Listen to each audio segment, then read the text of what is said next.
இன்றைக்கி என்ன ரெசிபி பார்க்க போகிறேன்னு பார்த்தீங்கன்னா இந்த கேரமல் புட்டிங் தான். ஸோ இதை டேஸ்ட் பண்ண எல்லாமே ரொம்ப நல்லா இருந்துச்சுன்னு சொல்லியிருந்தீங்க. ஸோ கேட்கவே ஹாப்பியாக இருந்துச்சு. ஸோ அதோட ரெசிபியுமே கேட்டிருந்தீங்க, அதை தான் நான் போஸ்ட் பண்ணியிருக்கேன். இதுக்கு நான் ஃபஸ்ட்டு 1 லிட்டர் பால் எடுத்துக்கிட்டேன். அதை நல்லா ஒரு 1/2 லிட்டர் வரைக்கும் காய்ச்சி எடுத்துக்கலாம், தண்ணி எதுவுமே ஊற்றாமல். அதுக்கப்புறம் பார்த்திங்கன்னா அது கொஞ்சம் நேரம் ஆற விட்டு வச்சுருவோம். அதுக்குள்ளே நம்ம ஒரு மிக்ஸி ஜாரில் ஒரு 4 முட்டை எடுத்துக்கிட்டேன். அதுக்கப்புறம் கொஞ்சமாக வெனிலா எசன்ஸ் போட்டுக்கிட்டு சுகர் எந்த அளவுக்கு பால் கப்பில் அளவு எடுக்கிறீங்களோ அதே அளவுக்கு சுகருமே எடுத்துக்கோங்க.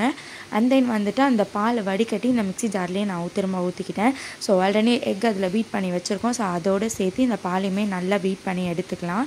அண்ட் தென் ஒரு பாத்திரம் வச்சுட்டு அதில் ஒரு 2 to 3 டேபிள் ஸ்பூன் அளவுக்கு சுகர் போட்டிங்கன்னா இந்த மாதிரி ப்ரௌனிஷ் கலரில் ஆகிடும். ஸோ ரொம்ப போட்டு கருக விட்டுற வேணாம். ஸோ லைட்டாக போட்ட உடனே கலர் சேஞ்ச் ஆகிடும். அதுக்கப்புறம் இதை எடுத்து ஓரமாக வச்சிடலாம். ஸோ தட் அது கொஞ்சம் ட்ரை ஆகட்டும்.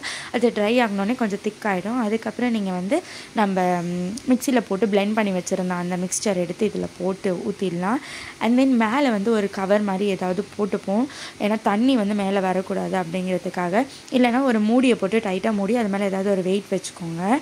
ஸோ இந்த மாதிரி பேக் பண்ணி எடுத்துக்கலாம். அதுக்கப்புறம் பார்த்திங்கன்னா ஒரு இட்லி பாத்திரம் தான் எடுத்திருக்கேன். ஸோ அந்த இட்லி சட்டியில் கொஞ்சம் எனக்கு ஹைட் வேணும் அப்படிங்கிறதுக்காக ஒரு குட்டி பாக்ஸ் ஒன்று சில்வர் பாக்ஸ் வச்சுருக்கேன். ஸோ கீழே ஒரு அளவுக்கு தண்ணி ஊற்றிட்டு அது மேலே இந்த சட்டியை தூக்கி வச்சு மேலே ஒரு லிட்டை போட்டு மூடி வச்சிடலாம். 1 hour 15 minutes ஆச்சு எனக்கு கரெக்டாக இது நல்லா வெந்து வரதுக்காக. ஸோ நீங்கள் அப்போ செக் பண்ணிக்கோங்க. லைக் 1 hourக்கு அப்புறம் செக் பண்ணிக்கோங்க. மினிமம் 50 minutes ஆகுது நீங்கள் வைக்கணும். அப்போ தான் அது நல்ல டெக்ஸ்சர் வரும். ஸோ இது தான் அந்த புட்டிங்கோட ரெசிபி. இப்போ பார்த்திங்கன்னா நம்ம புட்டிங் நல்லா வெந்துருச்சு. ஸோ ஓப்பன் பண்ணி பார்த்தா இப்படி தான் இருந்துச்சு. ஸோ புட்டிங் எப்போவுமே கொஞ்சம் நேரம் ஃப்ரிட்ஜில் செட் பண்ணிவிட்டு நீங்கள் எடுத்து சாப்பிட்டிங்கன்னா ரொம்பவே நல்லாயிருக்கும். அதுவும் ஓவர் நைட் செட் பண்ணிவிட்டு நெக்ஸ்ட் டே மார்னிங் எடுத்து சாப்பிடும்போது இன்னுமே டேஸ்ட்டாக இருக்கும்.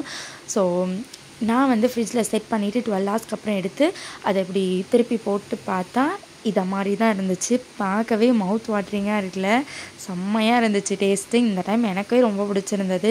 ஸோ கண்டிப்பாக இதை ஒரு டைம் ட்ரை பண்ணி பாருங்கள். ஸோ நல்லா இருந்துச்சுன்னா மறக்காமல் எனக்கு அப்டேட் பண்ணுங்கள். ஸோ நெக்ஸ்ட் வீடியோவில் பார்க்கலாம். டாடா பாய்.